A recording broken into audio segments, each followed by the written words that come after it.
Incredible. Our cleanup hitter, Antoni, bring us home. What's up? Matt, everything you've been saying has been resonating with me deeply. Um, Good brother. like you, I have a framework of my own, and so I'm curious. You talked a little bit about how you went from your burnout to your book. Mm. How did you jump from, really figuring out your purpose to I want to deliver my message to as many people as possible? Yeah, that's a great question. So what happened for me is when my therapist was having me she had me do something every Saturday that wasn't about me to kind of take me to that final stage of my therapy. And it was like read the elderly, pick up trash, plant a tree, you name it. Every Saturday I had this thing. And for whatever reason, for me and Tony, picking up litter became like my jam. So I ended up starting like a whole street team of people that would join me picking up trash in LA. We created shirts and everything. And some friends called me to go to some celebrity pool party. And I answered the phone and said, listen, guys, I'm cool. I'm just picking up litter. And it was in that moment, that I realized that cleaning up other people's trash brought me more joy than going to some celebrity party in the Hollywood Hills and working with the biggest stars in the world. And I thought this is what my therapist meant, that by living a life that's not about me, I actually found myself again.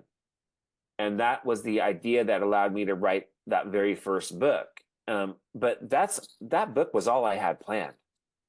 I had no grand plan for like I'm gonna walk away from a 10-year career in the music industry and I'm gonna start a nonprofit. And one day I'm gonna be 20 years later on this outlier project call. Like this was not anything I had planned. But the first book when it came out, it was me. I quit music. It was me, a MySpace page, and a book.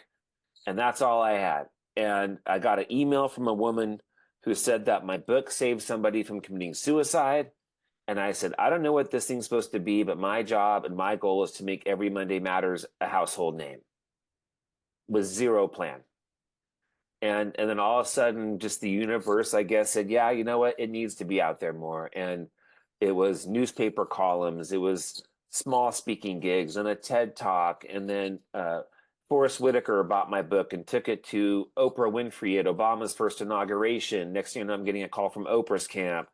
And it just started going. And next thing you knew, I had this thing, and I don't call it a movement because I think the word movement gets a little bit overused.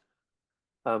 But I think I had kind of a movement going on, and people wanted to join. And then so you speak with companies, do you work with companies?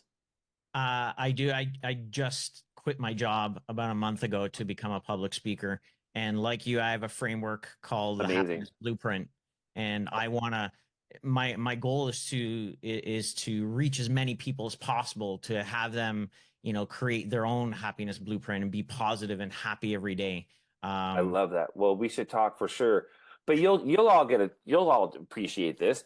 My first corporate gig was with Gallo Wine, and they asked if I would lead an 8-hour retreat for 70 marketing executives at an offsite retreat in Napa, and I said yes. And they said, "How much would you charge?" I said $2,500. And she said, "No, I can't do that." And I'm like, well, is it too much money? Like, what the heck? And she said, "No, you should have charged me $25,000." She said, "So I'll give you 5,000." I had no clue what I was doing. I was just showing up and doing the work. I probably left millions of dollars on the table just out of complete stupidity and inexperience uh, to get to where it is today. But one thing I did is I showed up every day. I believed in the mission. I believed what I wanted to do. I knew it was good for the world. I knew I made a million and one mistakes. I probably made, a 500,000 good choices. And I just keep showing up because I know that this world needs mattering in it like never before. On the smallest of scales, from how we relate to each other and our connections on this very small basic level, to wars we're seeing all over the world and everything in between. I believe that humanity has lost its way in a big way, and we got to get back to doing a better job because we are just not showing our best look right now at all. I agree. I agree. And, you know, I'm on that same mission. I want people, I want to see people happier. I want to see Yeah. people more positive. You know, this loneliness epidemic, when I first read about it, it broke my heart. Yeah. Well, hey man, let's talk. I mean, if I can help you in any way possible, I'm happy to do so. Thank you so much. Absolutely. Guys, that's what this